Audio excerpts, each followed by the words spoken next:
This is Veterans News Radio, getting to the heart of Veterans Affairs. A program dedicated to unveiling the truth in a relentless pursuit of justice on behalf of veterans. Coming to you live from Rhode Island to the world with your host, High Speed Sal.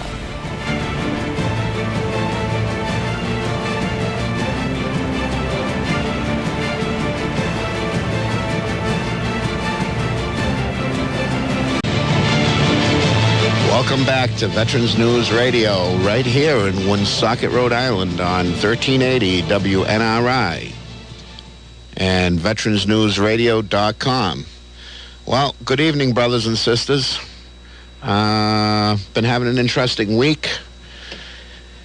We're finally in February. Hopefully, winter's going to be behind us soon, and we start getting a little bit of daylight savings time. It's weird having these 50-degree days.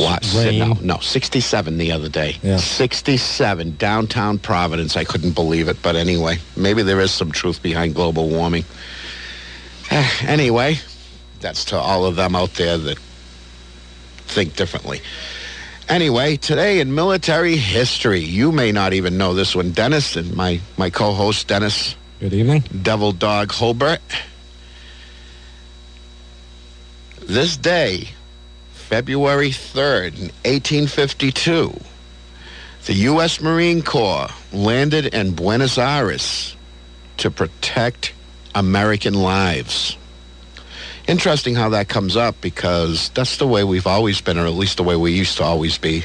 We'd be there protecting our interests and our people above all.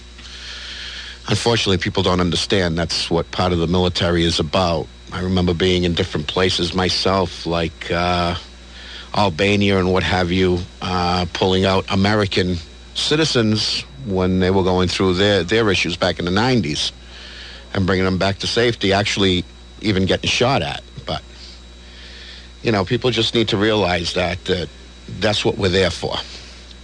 Anyway, this week we don't have a guest, which is all well and good because we can be our own guests. I think we do good, don't we? Yeah. We have a big issue this week. Big issue. Heart too. Huh? With a heavy heart, too. Well, it's more than a heavy heart. But before we go on to that heavy heart, I just want to put a shout out to Buddy. Buddy Cianci died last week. Buddy Cianci was, mayor of Providence, Rhode Island, as well as a Rhode Island icon and a fellow talk show host. Great guy. I knew him personally, and, he will be missed. He was very outspoken, more or less like we are. Could never stand injustices. So going to the injustices, especially with the Veterans Administration, the VA, I still keep on saying we have to come up with a new saying for VA. It shouldn't be Veterans Administration. It should be something different, something really, really bad. There have been a few things going on with the courts being involved in overturning demotions for people who took their own promotions. I guess one of them happened in Houston, Texas. Another one happened Philadelphia. And these people, of course, just to do the move and everything else, would end up with like $500,000 just for moving. I mean, seriously? And the courts say, oh, no, you can't do that. So basically we have a VA where you have a bunch of liars, a bunch of cheaters. And they're immune to the law. Yeah, and they're immune to the law because you can't fire them. You can't do anything. I mean, there's something wrong here. There's something really wrong with this one. But anyway, that's a partial thing that's taking the cake this week, but there's something else that I can't even talk about, so I'm going to turn the mic over to Dennis real quick, and he's going to explain this one, because this one, let me tell you, gets really, really upset. That guy who was misdiagnosed, I can't talk about it, man. This really, it agitates me. Don't know, he was one of the first whistleblowers of the VA. His name was Barry Coates. He was an Army veteran. Back in 2014, he was diagnosed with cancer, and he actually testified in front of the federal government, in front of the Senate and Congress, in regards to the long wait times and the loss in the cracks of the system. He was told by the VA that he could get qualified for fee-based treatment in private sectors, and then was never offered any recourse on his treatment or why his treatment delays were happening. If I'm not mistaken, it took almost 11 months for him to see a doctor after the VA had told him that he didn't have cancer. Come to find out from a private doctor on the outside, he did have cancer. Unfortunately, he just passed away last week on the 23rd from said cancer that the VA claims he never had and waited over a year to get treatment for. After a year of having cancer, I mean, it's pretty much dead man walking at that point, and there's no need for this. I just don't understand why people like this man have been left out to dry. And according to the Inspector General of the VA, their department has found delays in appointments that have led to the death of at least 35 veterans in the last 2 years. I actually think it's more than that, but because there was a problem down in South Carolina or something like that as well with colonoscopy tests. Mm-hmm. A lot of people have died from that, well over 60. I mean, I'm sorry, but where's the outrage? I mean, this is crazy. Well, what about Mr. Coates' family? Where's their outrage? You know, I mean, not only did they rob him of life for over a year, but they robbed him of the quality of life. Of course they did. Without any recourse for treatments, even on the outside. You know, like I was saying, this gets me very upset. It gets my stomach churning.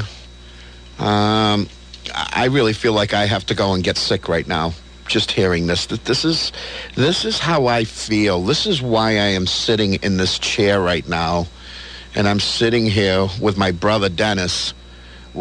We're here because we're fed up with this stuff. We really, really are. I mean, we just can't. It's a great injustice. I believe in justice. I really, really do believe in justice. And justice needs to be served. Why is it that when the VA messes up, you can't go back and get them with recourse? Why is it that no VA is tied into the state health departments? Why all of this stuff? Why is it there's a lot of doctors that aren't even board certified? But yet they are allowed to practice. Why is it when we have our own personal problems? Oh, you need to go see a shrink. But doc, I'm always in pain. No, but you need to go see a shrink. Or, you know, it's like,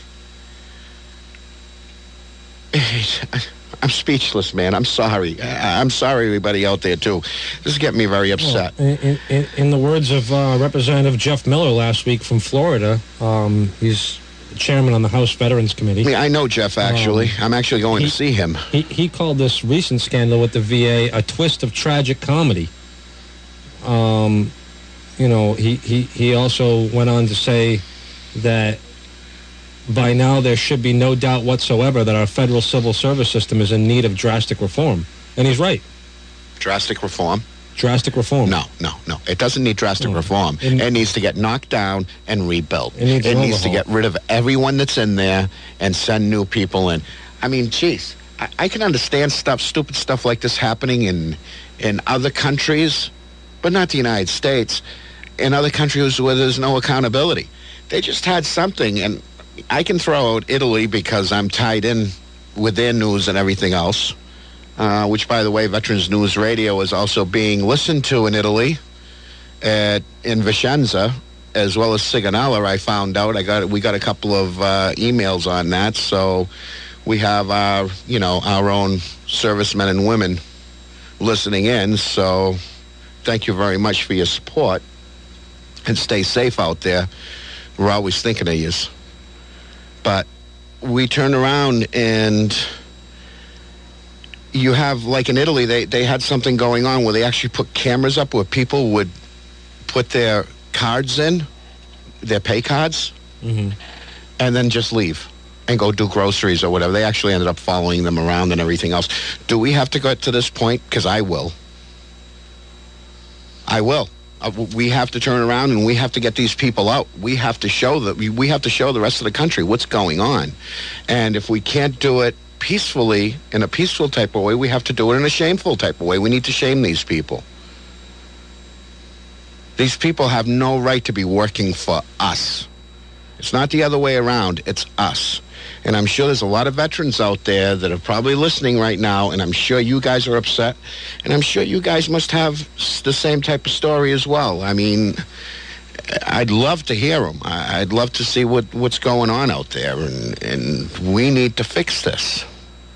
We really do. And, you know, it's incredible, the fact that Josh Miller, too. We talked to Josh Miller not too long ago. In fact, I'm getting ready to go down and see him because we're trying to fix certain things.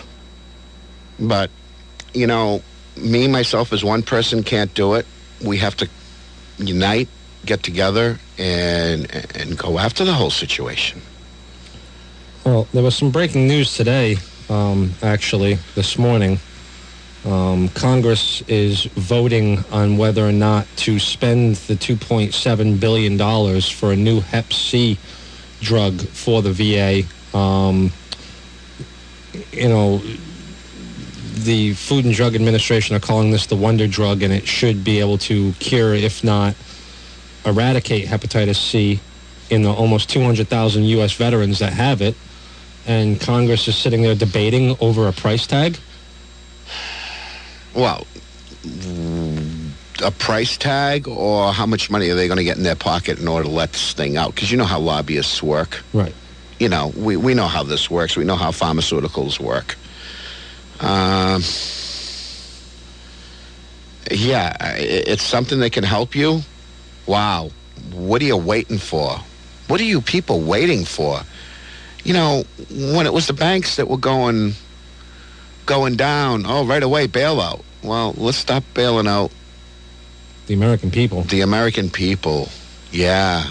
You know, we live in a world nowadays where they're talking about taxing our VA benefits. Where's the taxes on welfare?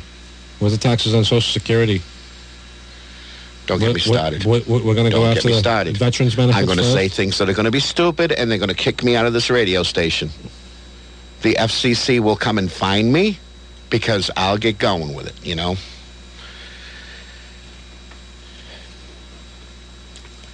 But the thing is, you know, who was it? Paul Ryan. Remember right after the last presidential elections, they wanted to do this thing where they wanted to cut our pensions? Mm-hmm. It's always the veteran that's always going to pay for this stuff. I think we've already paid enough. We're already out. Come on, let us live our lives. Let's not do this. Let's get these medications out. I've heard of these medications. I actually know a civilian person right now who's getting this medication. And you know what? It's working. It actually turned around his liver damage. So let's just do it. I mean, what does it take? I mean, should people out there listening be writing their congressmen and women and, you know, sending letters and saying, please let this thing pass. Please allow the budget for this to help these people? Or could it be the conspiracy-minded self that I am saying, well, they're not going to do this because they want most of us to die off. That way they don't have to worry about it.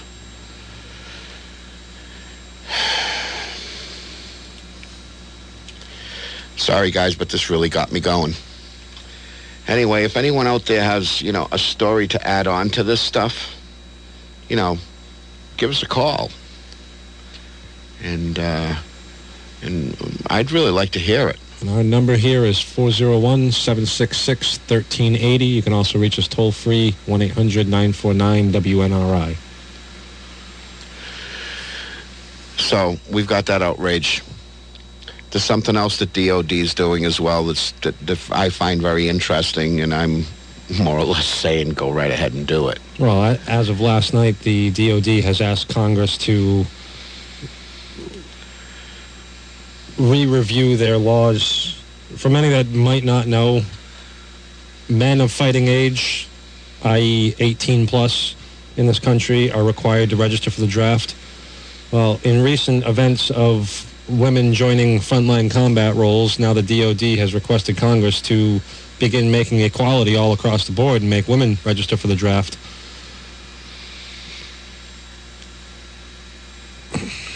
Equal is. Yeah. I mean, go right ahead. They should go into the selective service as well.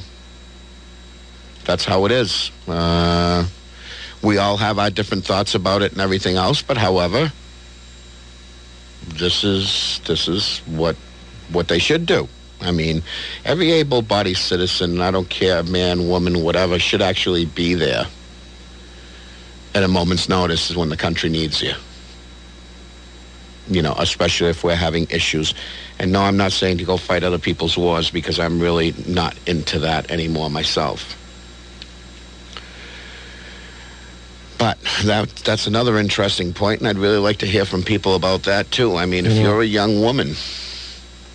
You just hit on fighting wars. Speaking of this month in history, this month, February, marks the 25th year, for one reason or another, that we've been in Iraq. Mm-hmm. Whether it be the first Gulf War or advisors or this 25 new years. Gulf War. 25 years. Dennis, you're making me feel old. I was there at Desert Shield. A quarter of a century, for one way or another, we've been in the Middle East. Cool. Well, not cool, but anyway.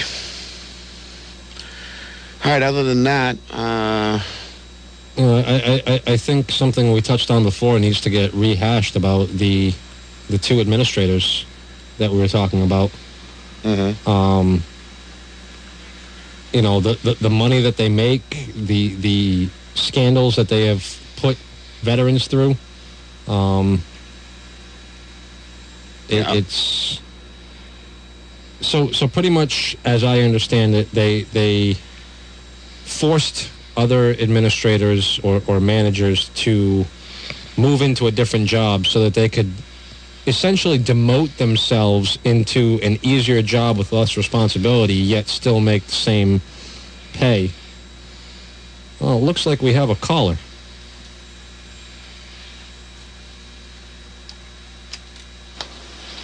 Hey, you're on the air. Welcome to VNR. Hi, guys. This is Wayne. How are you? Doing good, Wayne. Great program. I'm glad you're on the air at W1RI. Thank you. Okay, I just want to touch on one thing that I got affected with the last couple of years. My father is going to be turning 90 in March 7th, and he's a World War II veteran.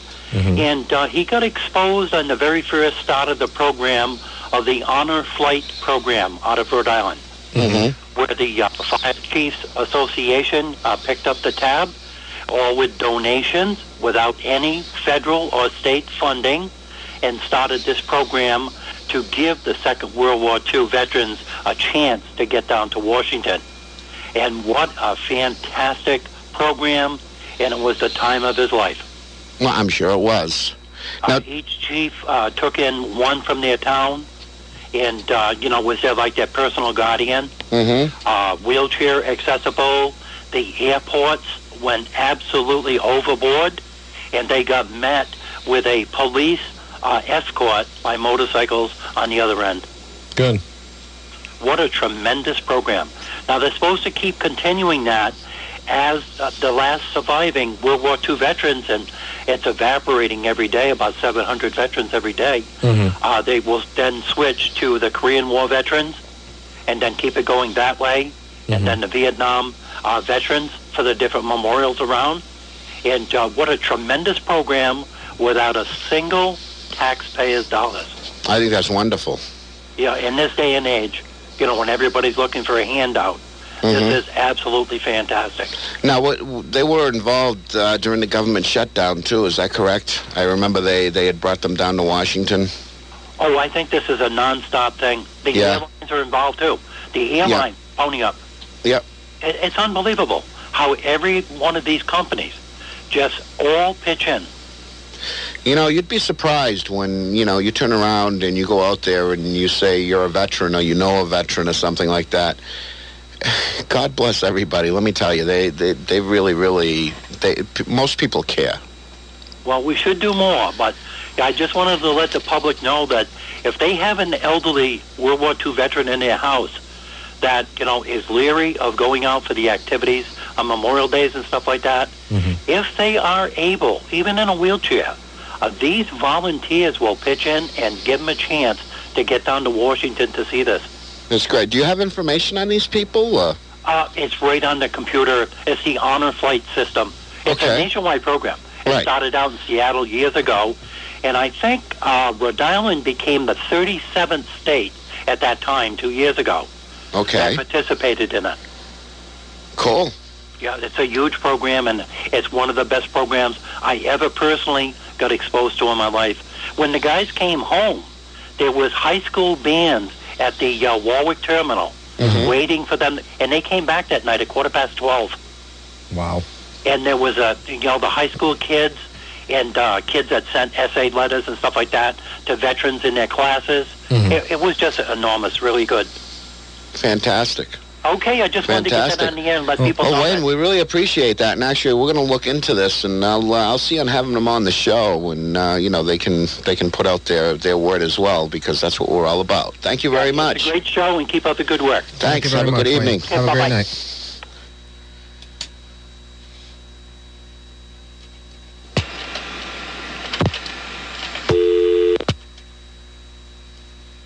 I love buttons. Love buttons. Anyway. Well, that was some good information. Thank you, Wayne. It was. Definitely look It was actually. Look them up before we... Definitely look into the Honor Flight. I know they've been doing a lot of stuff. I remember they're the ones who went down to Washington. That's why I had mentioned it during the government shutdown. Yeah, and right. They took down the they took down all the sawhorses or whatever you want to call them. Anybody who's looking for information on them, it's honorflight.org. All one word, honorflight.org. Wonderful people, wonderful people, and people have to understand. More people out there to do this kind of stuff. And the problem I see, and I think it needs to be addressed, is that a lot of these organizations like to bump heads with each other. We need everybody to work with each other. Well, that's when I keep on saying the unity. Yeah, unity. Unity number one. Unfortunately, that doesn't happen. It happens with us, too, with other organizations as well. But anyway, we're going to go to break, and... we'll be back soon. Stay tuned to Vienna.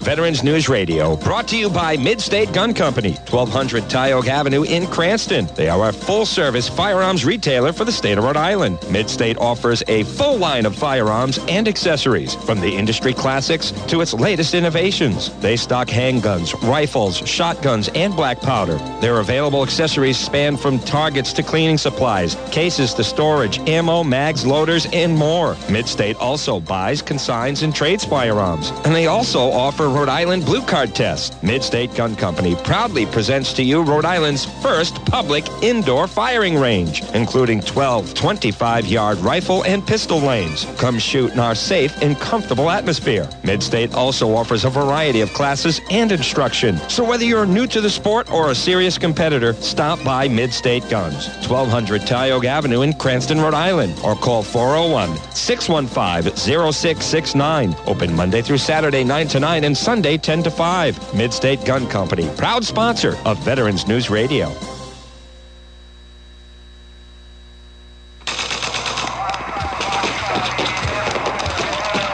Hey. Hi. This game's supposed to be in Iraq. Is this what it looked like when you were over there? Sort of. Shoot, I died. I'll shut it off, okay? Okay.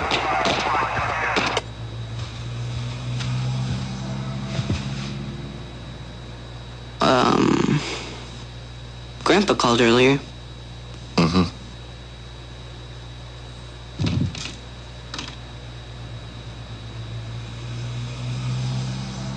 So, you want to watch TV? Either way. When a vet comes home, the silences can be deafening. You may not know what to say, but we can help start the conversation. Visit supportyourvet.org. A public service message brought to you by Iraq and Afghanistan Veterans of America and the Ad Council. Let me ask you a question. When you think of the American Legion, what comes to mind?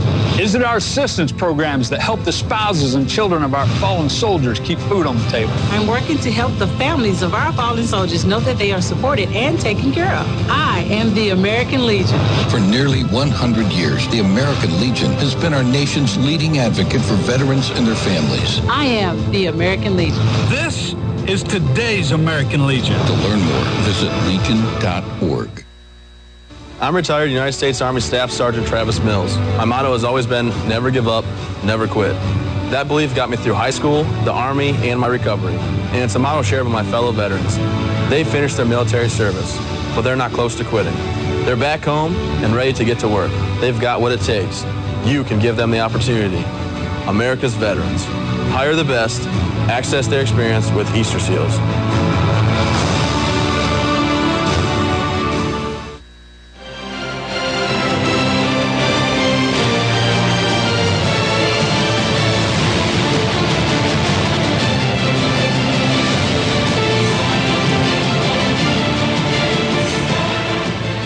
And welcome back to VNR right here on 1380 WNRI. Anyway, enough for the other stuff. That caller Wayne was very interesting what he had to say. It's always wonderful to know and hear that there's organizations out there, helping out the greatest generation on earth. But let's get back to what we started with. I have these details that came out by a Leo Shane III from Military Times. It came out at 2:51 today. What it's saying here is that VA promises new punishment for embattled execs. Just to get the story straight with everything that's going on. Veterans Affairs Deputy Secretary Sloan Gibson is promising new disciplinary action against a pair of senior executives accused of gaming the department's internal promotion system. After appeals panel have rejected plans to demote the pair, we have charges that have been sustained, but with no punishment. Gibson told reporters Tuesday, "I don't believe that reflects the intent of Congress in passing new accountability laws." He'll also launch an investigation into whether other high-ranking officials should also face punishment for a series of judgment errors that amounted to a revolving door of leadership moves, which cost more than $400,000 in relocation expenses. Money lawmakers have insisted should be recovered from the employees. That investigation will include interviews with Acting Undersecretary for Benefits Danny Pummel and possible disciplinary action from his role in the cases. If there is evidence that supports misconduct that was not available for my review previously, I will take action, Gibson said. Gibson would not say whether the new proposed punishments would leave the two embattled executives, Diana Rubens of Philadelphia, and of course my mistake, Regional Office Director, and Kimberly Graves of Minnesota, of the Minnesota Regional Office Director. In their current jobs, Rubens and Graves are at the center of a months-long controversy that has pitted VA leaders against the department's inspector general, congressional critics, and their own employees. An inspector general report released in late September charged Rubens and Graves with abusing their authority to reassign other directors to jobs elsewhere within the VA, then moving into the vacant positions themselves. Investigators said the moves carried with the fewer responsibilities, but no salary reductions, plus generous relocation payouts. Almost $400,000 in relocation. It's crazy. And man, when I'd relocate, I didn't get all that. No. Anyway, going on with that, Graves, who makes nearly, get this, $174,000 a year, got more than $129,000 to move from Philadelphia to Minnesota. Rubens, who makes $181,000 a year, received more than $288,000 to move from Washington, D.C. to Philadelphia. Lawmakers have repeatedly called for their firings, but Gibson and other senior VA leaders have blasted the IG findings as politically motivated and baseless and recommended demotions instead. In two separate rulings over the last week, appeals judge denied those demotions, saying the mistakes made by the executives don't warrant the level of punishment. Part of the justification for that decision is that the other equally culpable executives weren't disciplined at all for similar mistakes. Gibson said those comments and new evidence uncovered in the appeals process prompted him to look into whether Pummel, who oversaw both women and others, should face punishment. He also noted that neither judge refuted VA's assertion that the women made errors in judgment involving themselves in job transfers. That could be self-beneficial, which he called a validation of the department's moves so far. Well, and firing back, Graves' own statesman, Representative Tim Walz, who's a Democrat from Minnesota, he called the ruling in favor of Graves ridiculous and said that lawmakers cannot let up in pushing for fundamental change that puts service to our veterans above all else. And he's absolutely right.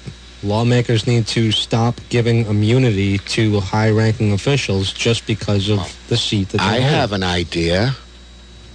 Fire them. Well, Goodbye, gone. That's in essence what they did, and then the court upheld their jobs and said that you can't fire them. Well, So I think they tried to demote them. That's a little different. Well, this also goes higher up the chain than just these two women. Wow. And then we wonder why things aren't getting done with Veterans Health itself. And then again, these people are regional office, and too. Rubens on trial had said that she did not hide any of her actions and that at least 3 higher-ranking VA officials, including Allison Hickey, the VA's undersecretary for benefits, was aware of the same scheme. And that she had at no point tried to hide it from her uppers. So this goes well beyond just these two women. This goes to their superiors as well. Wow. Well, I mean, what they're talking about right now is the appeals judge reverse punishment for senior VA execs. The new punishment could involve relocating both women to other jobs, but not demoting them from senior executive service. I mean, you mess up, but it's okay. I really hope that McDonald gets in on this. You know, Where is the head of the VA? I once had a lot of faith and esteem for McDonald. But you know what? I mean, a secretary is as good as the administration that hired him. Mm-hmm. And I'm sorry, they all failed. Well, he got thrust into a storm of his own when he was put into that position. There's no doubt about it. But the question is, and really the measure of a person, especially for somebody who's serving veterans and the men and women that have served our military and our government, the true measure of a person is backing up your words with your actions. You know, regardless of what is thrust upon you. Great leaders aren't born. You know, they're thrust into a leadership position, and they make do, and they get action done. Normally. But however, when you have an administration behind them that, I don't want to say doesn't care for veterans, but that's they're thinking, on the back burner. You know, a lot more of other things, mm-hmm. Then this guy's not going to be able to get anything done anyway. He can hem and haw and jump up and down and do whatever he wants. But that's not going to happen. Which, by the way, talk about, I have a few appointments the week of the 16th, actually the week of the 15th, down in Washington, D.C., and I am kind of hoping that McDonald's is going to be one of them. We're actually trying to work that in. Mm-hmm. You know, we're always talking about, you know, the toxicity issue more so than anything else. But, you know, I hate to say this, you can't fix one without fixing the other. If you have people who are abusing their leadership positions and doing this stuff to make that extra buck, geez, I wonder how many times they laugh at us every time we put a claim in. Oh, he's back again. Ha ha ha. Red X him. Gone. And I'm telling you, that's the only way it could be happening. I mean, Trump said it right, and I know you had a couple of things from Trump as well. Now, I'm not endorsing anybody just because I'm saying this. No, but what he said it did make sense, and it was sensible. You know, in today's day and age? The current administration is always talking about sensible laws and things that make sense. And forgive me if I'm paraphrasing here, but what Trump had said a couple months back is that in today's day and age, with computers and emails and the internet the way it is, there is no reason on this green earth why it should take more than 24 hours to file a claim and process a claim through the VA. And he's absolutely right. There is no reason with today's computers the way they are.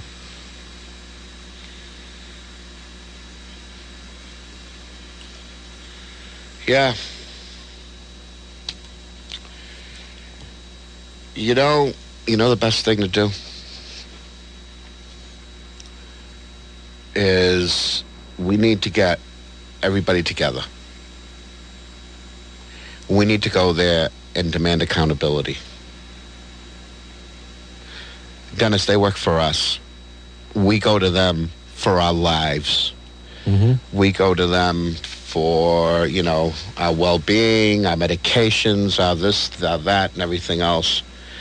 Well, man, they need to be accountable. No more dead veterans because of stupid fools not doing the right thing. No more. No more. Let's do something about this. People, I want to know. I want to hear it. I want to know what you have to say, too. I mean, call or email me. You can email me at info@poisonveterans.org.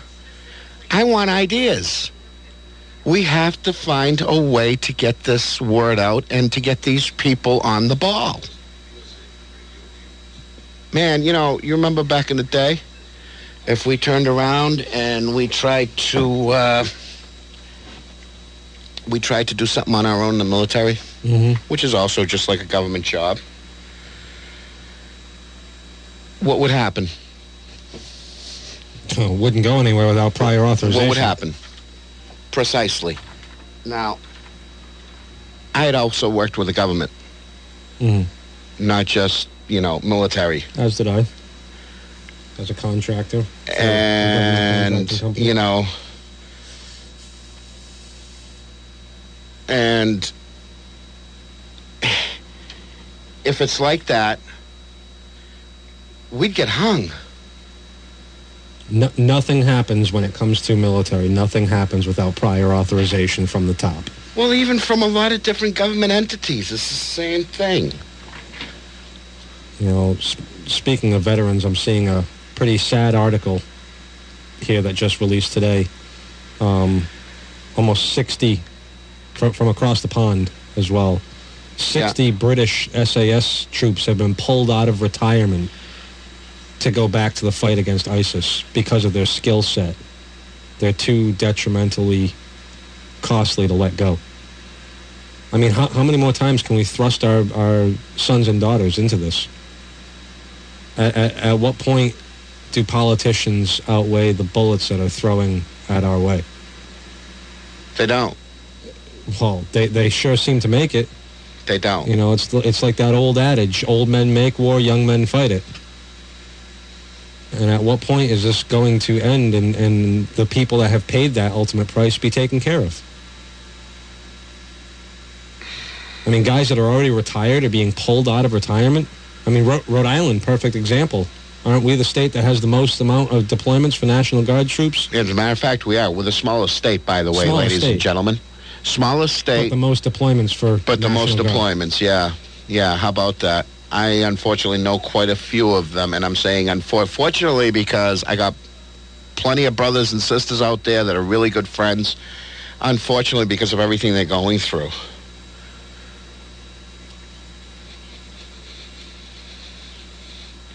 But anyway, you know, I have tried personally, as you know, I do a lot here at the State House. I have tried personally to get the VA involved, or get actually the Department of Health, Rhode Island Department of Health involved with the VA. We got to a point where we had something on paper. It got squashed so quickly, it was ridiculous. I think it's wrong. And if it doesn't get squashed, it gets put on the back burner for the next Senate. Yeah, or the next whatever, but that's not the point, because the thing is, they send their lawyers, they send their people, and then they say, well, maybe you just won't get your government funding anymore, and what's that bring us to? Extortion, blackmail? Yeah, if you keep quiet, we'll send you funding. If you don't, we're going to get rid of your funding. I'm sorry, but these people take care of citizens of that state. I believe that there should be checks and balances with that state for their citizens. Mm-hmm. This is part of the reason why we pay taxes, too, in our own states, isn't it? Yep. But they say no? Seriously? Things need to change. Laws need to change. As far as I'm concerned, the VA should be knocked down and rebuilt. I'm not saying to get rid of the VA. Oh, no. Absolutely not. But it needs to be rebuilt. It needs to... Well, I mean, let's get back to the core values. When President Lincoln created the VA for returning Union veterans of the Civil War, I mean, their core mission statement at the VA on their website right now, to fulfill President Lincoln's promise, to care for him who shall have borne the battle, and for his widow and his orphans. Really? It says that? Yeah. Can I use that? That was the original core values that Lincoln wanted for the VA, to care for him who shall have borne the battle. You know, where is politics in that statement? To care for him, yeah, who shall have borne the battle, and his widow and his orphans. It's all over it. It's all over. Why is this being overrun by politics and bureaucrats? Yeah. It's called money. Where's the money? Where's the pharmaceutical companies? Where is everything else? Where is the money for me? Where is these demotions? Well, we can't demote them, but they did this, even though they did it illegally and they didn't do it the right way. And, you know, and of course they're saying, oh, we did it stupidly. I wonder how many other people have done that in the VA, Dennis. Because the way that article that was written by Military Times kind of sounds like it was done a lot more than just by these two people. Which leads me on to the rest of the core values the VA has listed on their site. Integrity, commitment, advocacy, respect, and excellence. Oh, I care. I love that. I care. Yeah. When I see somebody wearing that at the VA, I just laugh in their faces, because it's all... they just care about their wallet and the job that they have there. I mean, don't get me wrong. There's a lot of people that are in the VA that do care. My personal doctor is very, very well-spoken when it comes to our benefits. But the sad part is that they're few and far between. It really makes you wonder. Well, it looks like we have a caller. Yeah. You know... Good evening. You're on the air. Hello? Oops. All right, caller, try again. Good evening, you're on the air. Nobody there. Okay, anyway, you know, I just got an interesting message from my dear friend Pam. Hello, Pam. Are the VA officials contracted? Are they unionized? I'm not sure about that. I mean, it is technically a government job. So I know they have a union. The workers have a union. The workers have a union, but I'm not sure about the administrators or the executives, because it's technically a government job. I mean, we're going to have to look into this. This is going to be... We weren't allowed to unionize as soldiers and Marines and sailors and airmen. Oh, no, I actually saw there's actually a whole article about that in the UCMJ. Well, you were in a different league on another side. I'm talking about from our side, from the enlisted. Yeah, well, there's definitely something in there that, whoa. You'll end up in Leavenworth. But anyway, even if you try to incite something like that, which in a way is understandable, but in a way it's not, because we're left out here in the cold now. All right, people, I want ideas. I want to know what we need to do. Any ideas? How would you attack this situation? How are we going to put veterans first again? How are we going to turn around and tell these administrators, hey, take a back seat. You work for me. It's not the other way around.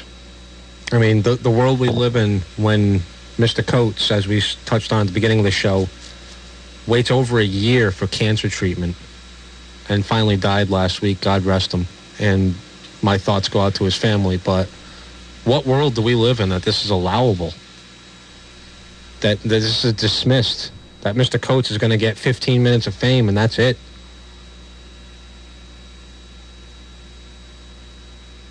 At what point does a military veteran who signed a blank check up to and including their lives is allowed to sit at home and die in pain?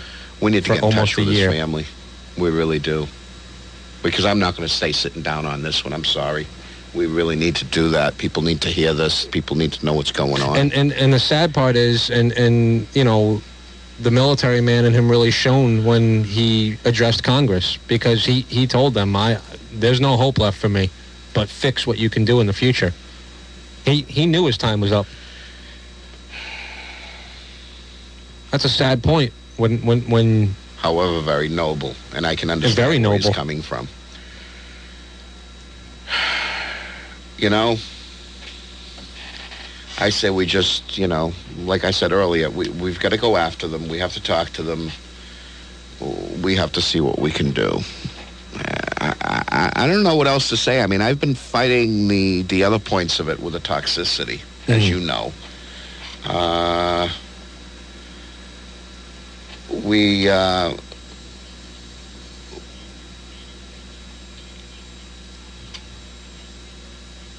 don't know.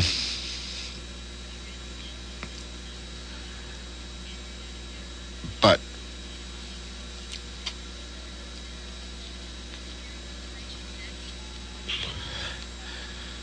we don't know. But anyway, sorry, I just had a little bit of a technical difficulty over here, and that's what just happened. What are your ideas, Dennis? And what would you do? If I was in charge at this point right now, if I was the president of the United States, is that what you're asking me? Mm-hmm. Complete and total overhaul of the VA system. Well, that's what I said too, but how are we going to do that? Starting with the top. And when I say overhaul, unfortunately, bureaucrats and politicians look at it to take out the $30,000 a year janitor. That's not an overhaul. No, you have to start from the top down. Start from the top down. Now, and scandal after scandal, when people are just allowed to retire rather than be punished for it. Yeah. It's flabbergasting. Listen, I have no I don't words. want to say that the VA is completely out of touch, because, well, they've kind of helped me. Kind of. They kind of helped you. They've kind of helping some people. All I want to say is this, that the people at the Veterans Administration have to realize that these men and women are veterans, and most of them did not ask to go through this stuff. I mean, obviously not inadvertently.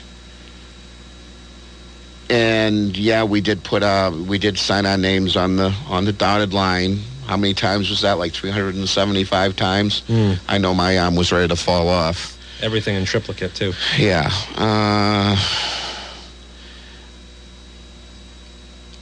They do some good, but not enough. I mean, for Pete's sakes, I had to go on an outside doctor just to get myself taken care of. Where would it have gone from here? God knows, Dennis. Where would it have been? you know. Anyway, I really think that, you know, we start all this stuff on. And we need to get politics out of the equation is the problem that I see coming down the pike. The money should not be an issue when it comes to veterans and their benefits. And, you know, one of the things I've heard a lot in the last 10 years maybe from the older generations is, oh, you're too young to have these problems. I walk into the VA nowadays and I see 18, 19-year-old kids. And they feel like kids to me. I'm pushing 33 and they're 19 with no legs. You know, I mean, going back to Lincoln's statement, those who born battle, those who bore the weight of combat for this country. And yet politicians are going to tell them, oh, well, you know, even though you only have one leg, you can still go back to work. We shouldn't have to pay you any benefits. I mean, this is getting ridiculous. At what point does this stop? We want a free ride. That's what their idea is. Well, I'd give them a free ride. I'd give them a free ride right to Leavenworth and throw away the key. But yeah, we need to get the politics out of it. But by the way, do most people know and realize that the VA is its own entity? And it only needs Congress for its budget, but they can make up their own minds about things. Policies and everything else, yeah. Yeah, so, you know, when I turn around and listen to somebody from the VA said, oh, you were at that base, well, Congress has to come out with this first. No, I'm sorry. Congress doesn't have to come out with this first. You need to make up your own mind about that. Congress just budgets you and that's it. Revamp, man, revamp. Well, I think we have a special song lined up this evening. Yeah, we do. I just want to pump everybody up for next week. Keep them pumped up for this week. It's a wonderful song. And I think you guys are going to love it. So, basically, we're going to play this song at the end. So, we're going to be signing off from here. And I wish that you all have a wonderful... We do have a caller coming in. Okay, excuse us. Welcome to VNI. You're on the air. Hey, how you doing? We're doing good. Calling as a veteran myself, a former VA worker. I personally think the easiest answer would just to be make the VA private. Just get a health care card as a veteran and go and see a regular doctor. Because that's the only way I got any help myself, is that I was lucky enough to have private insurance. All right, myself, that's how I ended up. It's interesting you say that as far as the health care card, because if you noticed on our new VA IDs, it has a member ID and a plan ID number on the front of the card. Right. A few months ago, I just received another card in, too, that you can, if you're more than 60 miles, I think it is, away as well. 40 miles, okay. But I honestly, I think that would save, because being a former healthcare worker at this Providence VA, and now I'm disabled from that job as well as the military. You know, you talk about how much trouble there is with the people at the management, even at the healthcare level. There's plenty of good people there, but there's plenty of very incompetent people. And once you get past your 12-month orientation, you can kill somebody and still get away with it. Yeah, of course. And I say that because when I worked there, I saw one particular person that I worked with that was probably responsible for quite a few veterans that died because of improper care and never even got written up. And yet there's no recourse for malpractice either, like in the private sector. Absolutely, no malpractice, absolutely. Right. And like you said when you went, it took me 17 years for me to get my disability from them. It took me almost 8 years, and I was medically discharged from the military. And we're all still fighting. 98, I got discharged, and it took me until 14 to finally get it, and all I got was a temporary disability rating. Now I have to go back for an evaluation in 5 years. Wow. Right. Even though I have actually 13 different diagnoses that they have for me. Quite a few of them are terminal. So, brother, drop me a line. You can go to veteransnewsradio.com or poisonveterans.org. You go on the contact there, and you can contact me. Drop me a line on an email, and I'll get back in touch with you. I'd like to talk to you a little more about this. Sure. Other than that, we're running out of airtime, so thanks for the call. Thank you very much for your call. Hey, thank you guys, and keep up the great work. Talk all right? soon. Looking forward to listening from you. Thank you. Thank you so much. Take care. Bye. Okay. That was a great call. And, of course, it brings it back. So, anyway, I guess we'll just do a regular sign-off tonight. Go ahead. Go for it. Anyway, everybody, get pumped. Next week, we got a big week coming in. Remember to go to poisonveterans.org. We do need your help. I'm trying to get to Washington to talk to a few people down there. That's poisonveterans.org. Don't be afraid to hit the donate button and do what you can. Thank you. Have a good night, folks.